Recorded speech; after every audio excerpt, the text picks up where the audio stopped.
इफ़त उमर मरियम नवाज के जलसे में क्यों शरीक न हुई? क्या पीटीआई इस वक्त 2018 से ज़्यादा मकबूल है? तज्ज़ियाकारों की राय। तज्ज़ियाकारों ने कहा है कि 2022 के ज़िमनी इंतखाबात में तहरीक-ए-इंसाफ का सपोर्ट बैंक 2018 की निस्बत ज़्यादा तवाना हो गया है। तहरीक-ए-इंसाफ पोलिंग डे पर सपोर्ट बैंक वोट बैंक में तब्दील करने में कामयाब हो गई तो जीत जाएगी। महमिल सरफराज ने कहा कि पुराना पाकिस्तान नए पाकिस्तान से ज़्यादा महंगा है।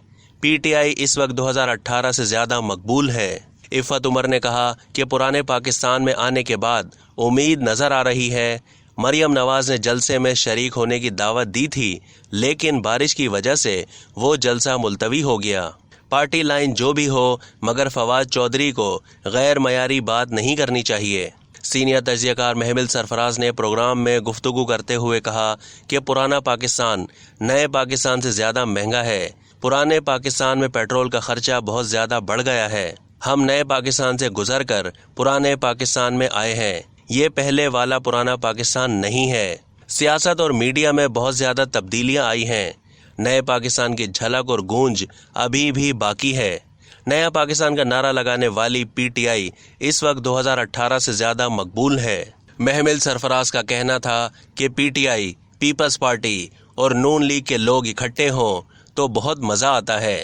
ख़ास तौर पर मुस्तफ़ा नवाज खोखर, मुसद्दिक मलिक, फवाद चौधरी, इनकी आपस में बहुत अच्छी दोस्ती है। तीनों रहनुमाओं के साथ अगर हम बैठें तो क्या बात है। फवाद चौधरी, मुसद्दिक मलिक और मुस्तफ़ा नवाज खोखर साथ बैठें तो बहुत संजीदा गुफ्तगू होती है। तीनों अपनी अपनी गलतियां मानते हैं। अदाकारा इफ़त उमर ने कहा कि पुराने पाकिस्तान में आने के बाद उम्मीद नज़र आ रही है। पेट्रोल बिजली के नरखों में इजाफा और महंगाई से हम पहले भी गुजरे हुए हैं, दोबारा गुजर जाएंगे। मुल्क बेहतर होना चाहिए। मौजूदा हुकूमत में पुराने सियासतदान हैं, उन्हें काम करना आता है।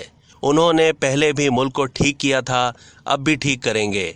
अब तक के लिए इतना ही। मज़ीद मालूमात के लिए डेली जंग के यूट्यूब चैनल को सब्सक्राइब कीजिए और फेसबुक के पेज को भी लाइक कीजिए।